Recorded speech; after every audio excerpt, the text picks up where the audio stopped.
Assalamualaikum warahmatullahi wabarakatuh. Ma'asyiral muslimin yang dimuliakan Allah Azza wa Jalla, sampai ketika usianya mendekati 40 tahun, 37 tahun kurang lebih seperti itu,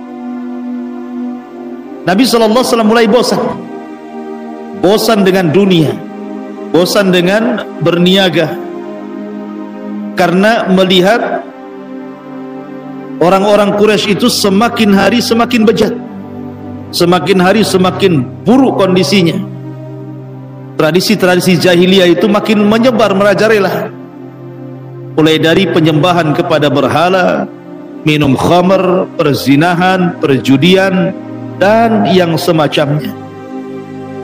Maka fitrah Nabi SAW menolak. Dari situ Nabi SAW yuhibbu tahannut, mulai suka menyendiri. Terkadang dia pergi ke Muzdalifah 1 bulan, terkadang dia pergi ke Mina, terkadang dia pergi ke tempat-tempat untuk tafakkur. Sampai ketika usianya di usia 39 tahun 6 bulan, 39 tahun 6 bulan, disitulah Nabi SAW dikejutkan dengan mimpi kafalaki subhi. Mimpinya itu seperti falak subuh.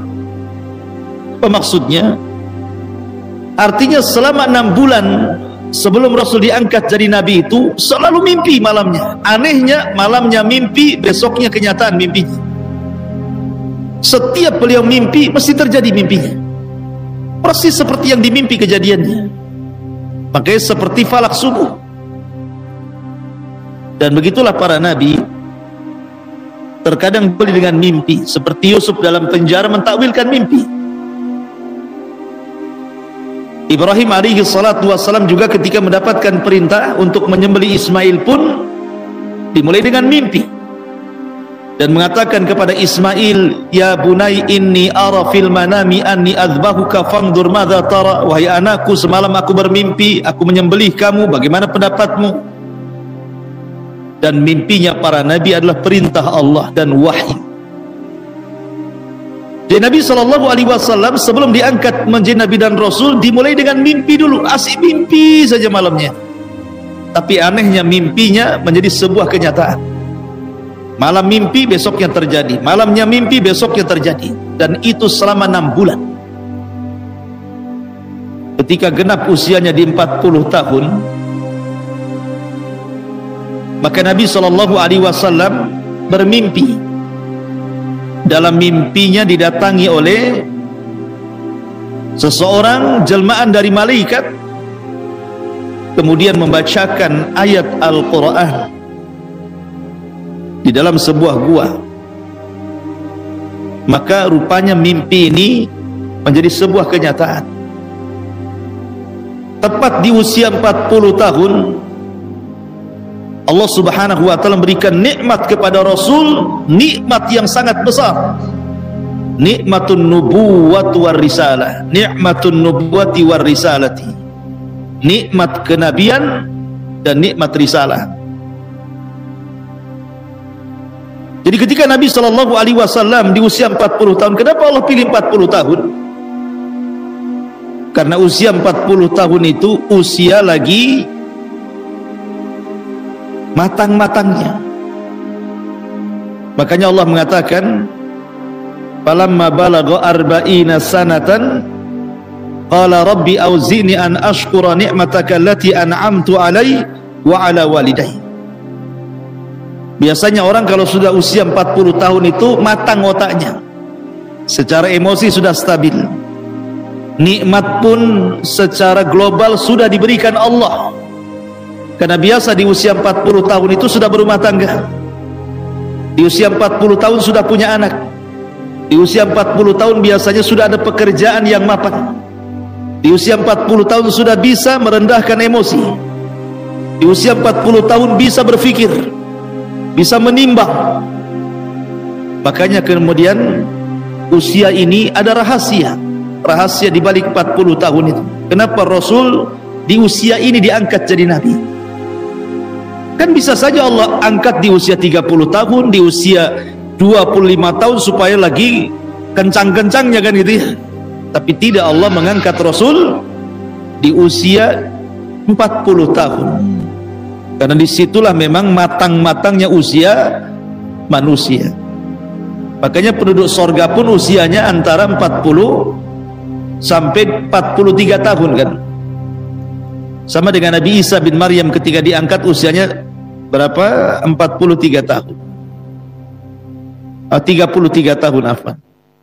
Jadi penduduk Nabi SAW diangkat menjadi Nabi dan Rasul di usia 40 tahun. Bagaimana kisahnya? Jadi suatu ketika Nabi SAW tepat di bulan Ramadan,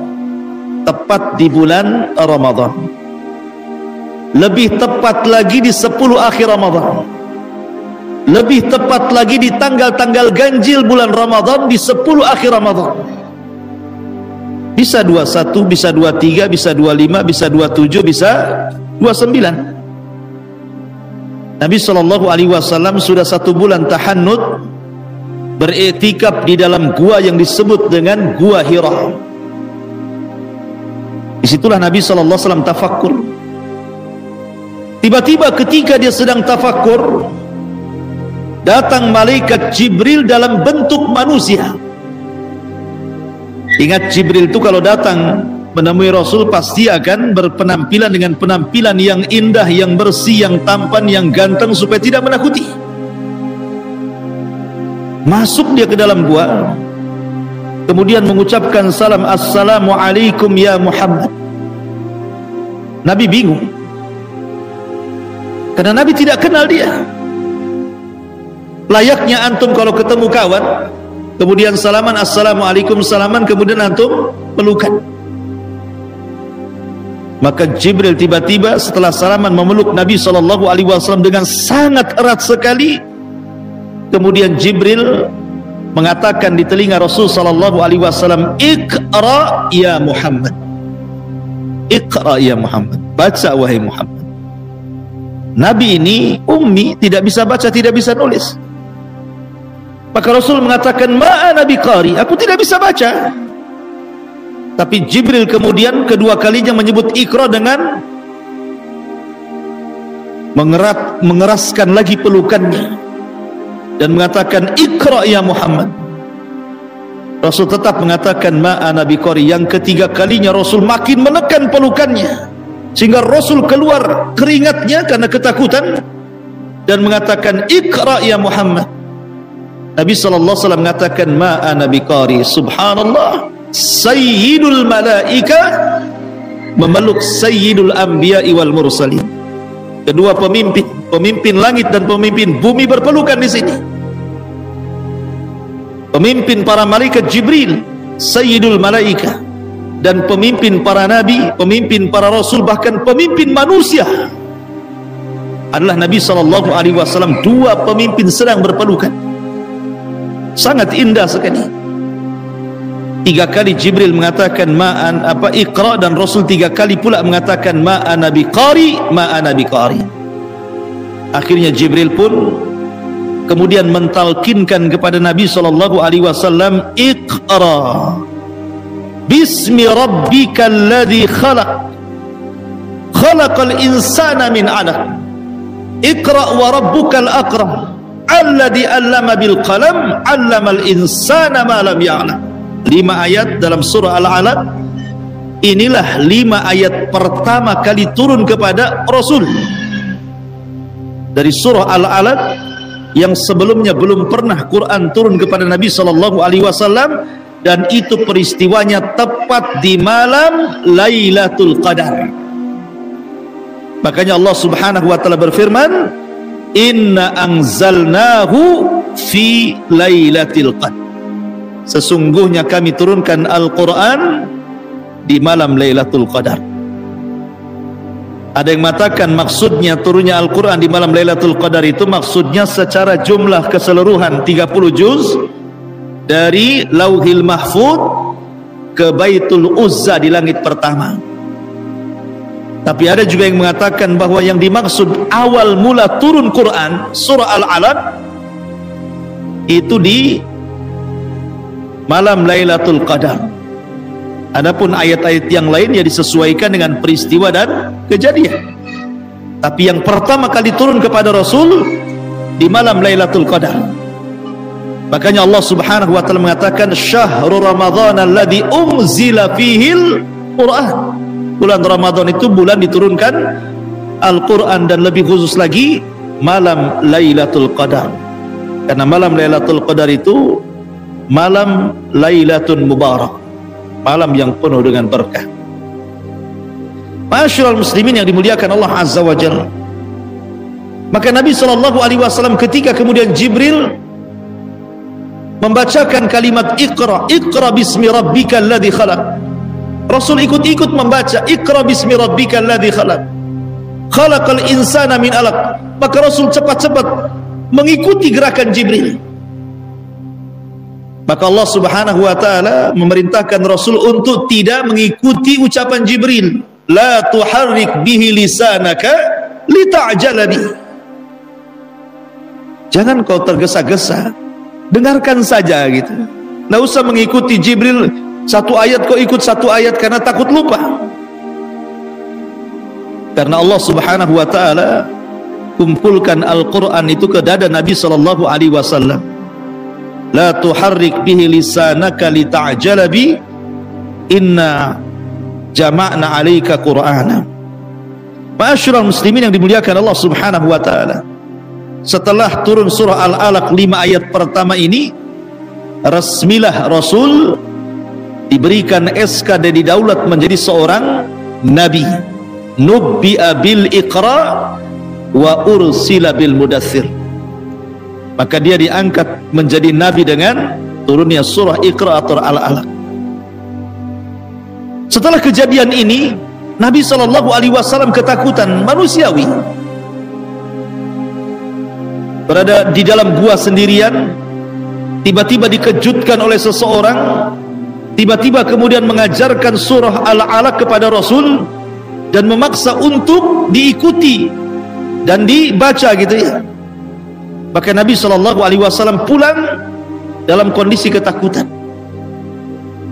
Dia datang kepada Khadijah bintu Khuwailid radhiyallahu anha, kemudian mengatakan kepada Khadijah, ya Khadijah, ya Khadijah, zammiluni zammiluni. Wahai Khadijah, selimuti aku, wahai Khadijah, selimuti aku. Maka Khadijah pun kemudian menyelimuti Nabi SAW setelah peristiwa itu. Kemudian Khadijah memberikan ketenangan kepada Nabi SAW. Karena begini, coba kondisinya berada di atas ketinggian. Gua Hira itu kan di atas bukit, Mekah di bawah, dia di atas bukit. Dari gua itu nampak Mekah. Tidak ada orang, tiba-tiba muncul orang itu pergi dan datang dan pergi tidak diketahui. Tiba-tiba kemudian hilang begitu saja ya. Maka wajar Rasulullah SAW takut, sehingga kemudian berpikir apakah dia itu jin, ataukah dia malaikat, ataukah dia makhluk apa gitu ya.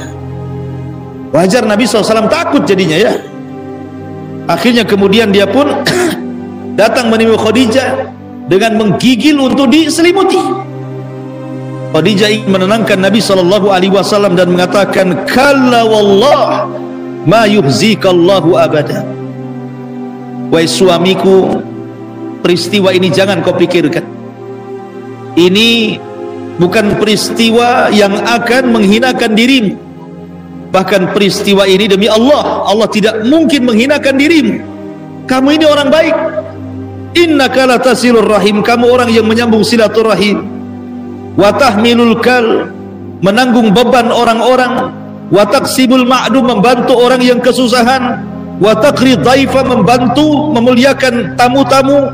Wa tu'inu ala nawabi'il haq, dan engkau senantiasa membela kebenaran. Engkau orang baik, tidak mungkin kamu ini peristiwa ini menghinakan dirimu wahai suamiku. Jadi Khadijah memberikan ketenangan kepada Rasul dengan cara menyelimuti Rasul, kemudian masuk dalam selimut, kemudian dihiburnya Nabi SAW sampai Rasul tenang. Cukup sampai di sini? Tidak. Khadijah ingin memastikan kepada Rasul peristiwa ini kepada saudaranya Waraqah ibn Naufal. Maka berangkatlah Khadijah dengan Nabi SAW menuju Waraqah ibn Naufal. Waraqah ibn Naufal ini seorang hanif yang mengikuti ajaran Ibrahim alaihi salatu wassalam, dan dia masuk agama Nasrani dan memperdalam Nasrani, sehingga dia tahu paham tentang kenasranian. La Khadijah membawa Rasul menghadap Waraqah untuk mengkonsultasikan peristiwa itu. Datanglah Nabi SAW kepada Waraqah ibn Naufal dan juga Khadijah. Kemudian mulailah bercerita tentang peristiwa ini. Rasul menceritakan kondisi mulai dari sering mimpi, kemudian mimpinya seperti falak subuh, kemudian sampai dia tahannut di gua, tiba-tiba datang orang kemudian membaca surah Iqra bismi rabbikal ladzi khalaq, khalaqal insana min 'alaq, Iqra wa rabbukal akram alladzi 'allama bil qalam 'allamal insana ma lam ya'lam. Ketika Rasul membaca 5 ayat surah Al-Alaq, tiba-tiba Waraqah ibn Naufal menangis. Kemudian Rasul mengatakan, kenapa saudaramu menangis wahai Khadijah? Kata Khadijah, biarkan saja, nanti dia akan mendatangkan dengan kabar yang telah terjadi dengan. Maka tiba-tiba kemudian Waraqah ibn Naufal mengatakan, wahai ibna ammi, wahai anak pamanku, maksudnya Khadijah, ya, sesungguhnya suamimu ini, maksudnya Nabi SAW, dia akan diangkat menjadi nabi. Dia akan diangkat menjadi nabi.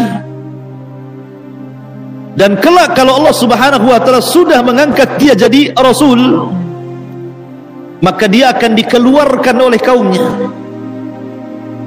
Nabi kaget ketika Waraqah mengatakan dia akan dikeluarkan dari kaumnya. Rasul langsung menyela-nyela, awa mukhriji qaumi, wahai Waraqah, apakah kaumku akan mengusir diriku padahal aku ini ibnul Arab, saya anak dari pemimpin Arab Abdul Muttalib, kenapa saya dikeluarkan, kenapa saya diusir gitu ya? Maka Waraqah mengatakan, ya Muhammad, apapun yang kau bawa atau siapapun yang membawa apa yang kau bawa, kecuali pasti akan diusir, kecuali pasti akan dibunuh, kecuali pasti akan disakiti. Tetapi tenang, Allah Subhanahu wa taala akan menjagamu. Kata Waraqah, seandainya laitani akunu hayyan id yukhrijuka qaumuka, kalau seandainya aku masih hidup wahai Muhammad ketika kaum mengeluarkan kamu dari Mekah ini, apa kata Waraqah ibn Naufal, tentu aku yang akan terdepan menjadi pembela dirimu. Dari sini menunjukkan bahwa Waraqah ibn Naufal beriman kepada Nabi SAW, karena dia berjanji kalau seandainya ketika Allah mengutus engkau menjadi Nabi dan Rasul dan kau mengeluarkan dirimu dari kaummu ini, maka saya akan membelamu. Menunjukkan Waraqah beriman dengan Nabi SAW. Sehingga ada khilaf para ulama tentang siapa yang beriman dari kalangan orang dewasa. Ada yang mengatakan Waraqah, ada yang mengatakan Abu Bakar Siddiq radhiyallahu anhu. Ma'asyiral muslimin yang dimuliakan Allah Azza wa Jalla, maka dari sini Khadijah dan Rasul sallallahu alaihi wasallam mendapatkan maklumat dari Waraqah bahwa suaminya akan diangkat bukan hanya jadi nabi tapi jadi rasul. Maka hari pertama lewat setelah konsultasi kepada Waraqah, hari kedua, hari ketiga, 1 minggu, 1 bulan, Nabi SAW kemudian balik lagi ke gua, tidak tampak juga Jibril datang lagi. Bulan kedua tidak juga Jibril datang. Bulan ketiga Jibril tidak datang lagi. Bulan keempat, bulan kelima, sampai bulan keenam, 6 bulan setelahnya Nabi mulai sempit dadanya, sehingga mungkin bahasa kita, betul tuh Waraqah ini cerita nih, nah gitu loh bahasa kitanya. Jangan-jangan dia buat cerita saja kata. Karena Jibril cuma 1 kali, habis itu datang lagi, sesak dada Nabi. Sampai ada dalam sebuah asar itu, saking sesaknya dada Nabi, Nabi sampai naik ke atas bukit dan hampir bunuh diri. Karena dia merasa, apakah saya ini gila?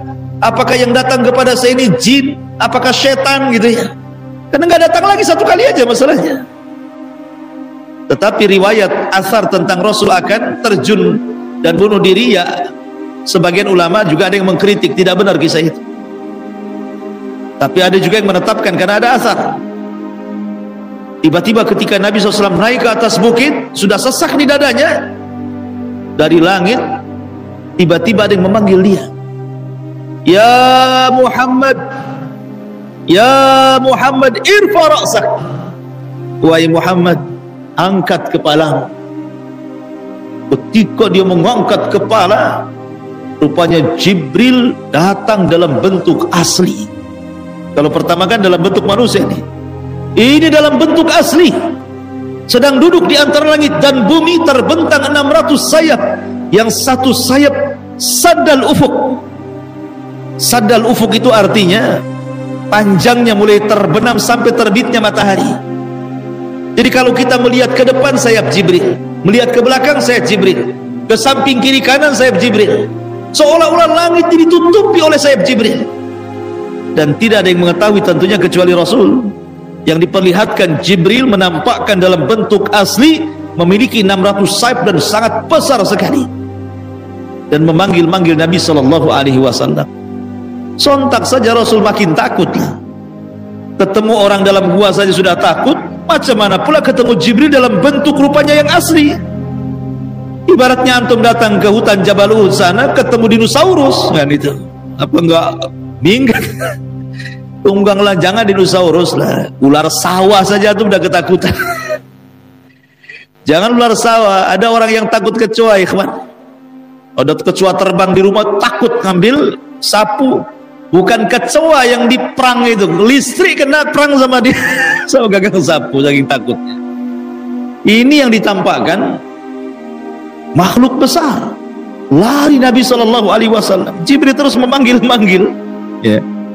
Masyarul muslimin yang dimuliakan, sampai akhirnya dia sampai di rumahnya, kemudian pintu tidak tertutup, langsung masuk ke kamar. Kemudian dia memanggil-manggil Khadijah, dathiruni ya Khadijah, dathiruni. Aina Khadijah, di mana Khadijah? Sambil menggigil ketakutan, kemudian mengambil selimut, masuk ke dalam selimut. Rupanya Jibril, suaranya masuk ke dalam selimut. Ya ayyuhal muddathir, qum fa'anzir, wa rabbaka fakabbir, wa thiyabaka fatahhir, war rujza fahjur, wa la tamnun tastakthir, wa li rabbika fasbir. Turun surah Al-Mudaththir. Di balik selimut, ya ayyuhal muddathir, hei orang yang berselimut, qum. Lagi ketakutan dia, disuruh berdiri coba kan. Dia ada takut, Rasul takut, menghindari Jibril, masuk ke dalam selimut. Karena kenapa berselimut? Selimut ini minimalnya mengurangi rasa takut, ikhwan. Antum kalau takut ambil selimut, itu kurang takutnya, itu bisa mengurangi rasa takut. Tiba-tiba kemudian suara Jibril masuk pula ke dalam selimut kan. Hei orang yang berselimut, jangan tidur, qum, berdiri, fa'anzir, berikan peringatan kepada manusia. Qum fa'anzir, wa rabbaka fakabbir, dan bertakbirlah kepada Rabbmu. Wa thiyabaka fatahhir, sucikan, bersihkan pakaianmu. Wa li rabbika fasbir. Jadi Allah Subhanahu wa taala turunkan surah Al-Mudaththir ketika Rasul berada dalam selimut itu. Maka dengan turun surah 5 ayat surah Al-Mudaththir yang sebelumnya 5 ayat surah Al-Alaq, dari sinilah Rasul didaulat menjadi Rasul. Karena diangkat jadi Nabi dengan turun surah Al-Alaq, diangkat menjadi Rasul dengan turun surah Al-Mudaththir. Nubbi'a bil 'alaq wal ursila bil mudaththir. Lalu apa bedanya surah Al-Alaq dengan surah Al-Mudaththir itu? Kenapa Al-Alaq mengangkat Rasul jadi Nabi, kenapa pula Al-Mudaththir mengangkat Rasul jadi Rasul? Karena dalam surah Al-Alaq belum ada perintah menyampaikan. Dalam surah Al-Alaq itu hanya perintah belajar. Iqra, baca. Dan baca itu alat belajar. Orang cerdas karena baca. Belum ada perintah menyampaikan kepada manusia, makanya belum jadi rasul. Tapi surah Al-Mudaththir ini sudah perintah. Qum fa'anzir, berdiri, berikan peringatan kepada manusia. Ketika ada perintah itu, jadilah dia rasul, nabiyan wa rasula. Raditu billahi wa bil islami dina, Muhammadin nabiyan wa rasula. Nubbi'a bil alaq wa ursila bil mudaththir. Diangkat jadi nabi dengan turunnya 5 ayat dalam surah Al-Alaq, dan diangkat menjadi rasul dengan turunnya 5 ayat dalam surah Al-Mudaththir. Maka dari sini lengkaplah risalah kenabian Nabi sallallahu alaihi wasallam. Setelah kemudian Jibril membisikkan suaranya di dalam selimut, maka Rasul kemudian mulai menceritakan kepada Khadijah kejadian itu. Maka Khadijah langsung teringat apa yang dikatakan wa Naufal, dan dia mengatakan asyhadu annaka Rasulullah. Aku bersaksi wahai suamiku, engkau adalah utusan Allah. Maka dia orang yang pertama kali beriman sebelum ada manusia baik perempuan atau laki-laki yang beriman, maka dialah orang yang pertama kali beriman. Dan itu disepakati oleh ulama sejarah, kecuali ada beberapa dai di negeri kita mengatakan bahwa Khadijah itu Nasrani. Biarin sajalah ya. Maka kita katakan bahwa Khadijah Muslimah. Dia orang yang pertama kali masuk Islam dari semua laki-laki dan perempuan. Makanya ketika dari Khadijah, setelah meninggalnya Khadijah itu, maka Nabi SAW langsung teringat Khadijah menyembelih kambing, dibagi-bagikan ke kawan-kawannya. Aisyah cemburu. Aisyah radhiyallahu anha, ya Rasulullah, di depan mulu ada gadis cantik lagi, sementara istrimu yang sudah meninggal itu sudah tua, sudah nggak ada, sudah mati, kok masih sebut-sebut dia juga, katanya. Cemburu dia. Hati-hati antum ya. Antum kalau pernah beristri kemudian meninggal pula istri antum, jangan diaminkan. Kemudian setelah itu menikah lagi, jangan ceritakan kebaikan istri antum yang sudah meninggal ke istri yang kedua yang masih hidup. Itu mengundang cemburu. Tidak boleh mengundang cemburu, ikhwan. Karena terkadang ya kita harus juga memberikan perasaan yang baik juga ya. Lihat Aisyah saja cemburu. Ma'asyiral muslimin yang dimuliakan Allah Azza wa Jalla. Intinya bahwa Aisyah cemburu kalau Nabi SAW kemudian selalu menceritakan Khadijah ini. Jadi kemudian Rasul memberikan alasan kenapa dia tidak bisa menghilangkan Khadijah di benaknya itu. Sini Aisyah, saya kasih tahu ya. Kemudian Rasul mengatakan, sesungguhnya Khadijah wanita yang pertama kali beriman sebelum ada manusia yang beriman. Khadijah wanita yang pertama kali menginfakkan seluruh hartanya di tengah-tengah manusia bakhil. Khadijah manusia yang pertama kali membenarkan diriku di saat manusia mendustakan diriku. Dan dari rahim Khadijah lahirlah keturunan-keturunan. Siapa yang bisa menandingi Khadijah? Dia orang yang pertama beriman, dia orang yang pertama kali membenarkan, dia orang yang pertama kali menyerahkan hartanya untuk dakwah, dan dari rahimnya lahirlah keturunanku. Dan itu tidak ada pada istri-istriku. Wajar kalau aku nyebut-nyebut Khadijah, begitu maksud. Artinya bahwa Khadijah spesial bagi Nabi SAW sampai tahun wafatnya disebut Amul Hazni, tahun kesedihan. 1 tahun Rasul itu sedih terus. Lihat bantal nampak Khadijah, lihat kursi nampak Khadijah, bahasanya seperti itu. Orang cintakan semua jadi seolah-olah orang yang dicintainya kan. Antum kalau cinta sama orang lihat pohon pisang bisa nggak pada di sini. Makanya orang kalau sudah cinta itu kadang-kadang gila loh. Intinya ma'asyiral muslimin yang dimuliakan Allah Azza wa Jalla, maksudnya orang kalau sudah cinta kepada istri seperti Nabi SAW sampai terngiang-ngiang. Makanya kemudian dicarikan orang yang bisa mengobati penyakit itu, nikahlah Rasul dengan Aisyah radhiyallahu anha. Dan alhamdulillah ada pengganti, sedikit demi sedikit kan terlupakan. Makanya obat orang yang mencintai istri dan ditinggal mati istri, cepat nikah lagi. Nah, itu obatnya. Sebab kalau tidak nikah lagi, kepikiran terus, bisa kurus kering dia, kurus kering, nggak, akhirnya malas sana sini, seolah di dunia itu hanya dia saja. Makanya cepat nikah lagi.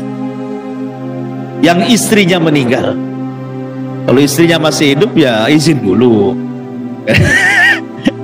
Baik, balik ke cerita tadi.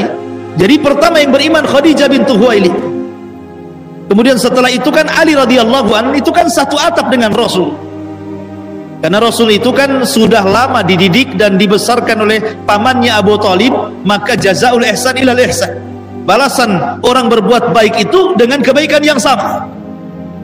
Maka Nabi mengambil salah satu putra Abi Thalib, dididik di rumah dia. Abi Thalib itu kan banyak anaknya, ada namanya Ukail, ada namanya Ali, ada namanya Hamzah gitu. Lah masing-masing orang itu mengambil anaknya Abu Thalib karena fakir. Seperti Abbas, Hamzah dididik oleh Abbas. Kemudian Ali diambil oleh Nabi SAW untuk mengurangi beban Abu Thalib yang miskin. Lah ketika itu Ali usianya 10 tahun. Ketika melihat Khadijah beriman kepada Nabi SAW, ikut-ikut dia beriman dia. Aku pun bersyahadat, annaka Rasulullah, katanya, engkau juga adalah utusan Allah Azza wa Jalla. Maka ini orang kedua yang beriman dari anak-anak. Di rumah itu ada budaknya Rasul yang dimerdekakan, namanya Zaid ibn Harithah. Zaid ibn Harithah ini sebenarnya hadiah dari Khadijah untuk Rasul. Kenapa? Karena melihat kesedihan dari Rasul ketika meninggal anak-anak laki-lakinya. Karena anak laki-laki, apalagi bagi orang-orang jahiliyah itu zaman dulu, anak emas. Tapi anak perempuan itu tidak suka, makanya orang-orang jahiliyah itu mengubur anak perempuan mereka hidup-hidup. Jadi kalau anak laki-laki lahir itu kebanggaan gitu ya. Makanya Rasul sedih. Melihat kesedihan itulah oleh Khadijah kemudian dicarikan anak laki-laki, ambil anak gitu ya. Dapatlah seorang budak, kemudian dimerdekakan, masih kecil Zaid ibn Harithah ini. Kemudian dihadiahkan kepada Rasul supaya menghilangkan kesedihan Rasul karena meninggalnya Qasim dengan Abdullah. Ada penggantinya Zaid kan itu ya, di rumahnya ini. Ketika Zaid sudah besar, sudah remaja, datang pula orang tuanya mau ngambil lagi. Waktu kecil-kecil diserahkan, sudah gede mau diambil gitu ya. Maka kata Rasul, terserah Zaid, kau mau milih aku atau dia. Kata orang tuanya, baliklah kau Zaid, kau akan terus jadi budak di situ, katanya. Maka Zaid mengatakan, seandainya aku jadi budak di samping Rasul, lebih baik dibandingkan jadi orang merdeka di samping kalian, katanya. Dari situ Rasul senang karena Zaid memilih Rasul. Tiba-tiba Rasul kemudian mengatakan, Zaid bukan Ibn Harithah lagi, Zaid Ibn Muhammad. Langsung dinasabkan kepada diri. Dan orang-orang pun akhirnya dikasih tahu bahwa Zaid ini anaknya Muhammad. Turun surah Al-Ahzab membantah Nabi SAW, ma ja'alallahu ad'iya'akum abna'akum. Tidak boleh bapak-bapak angkat menasabkan anak angkat kepada bapak angkatnya. Ud'uhum li'abaihim wa aqsatu indallah. Kembalikan nasab bapaknya, itu lebih adil di hadapan Allah. Akhirnya tidak jadi. Diambil lagi, bukan Zaid bin Muhammad, dibalikin lagi di Zaid bin Harithah. Lah Zaid bin Harithah ini orang ketiga yang beriman di rumah Nabi SAW. Setelah Khadijah, kemudian Ali, kemudian Zaid, kemudian orang luar Abu Bakar Siddiq radhiyallahu, orang keempat.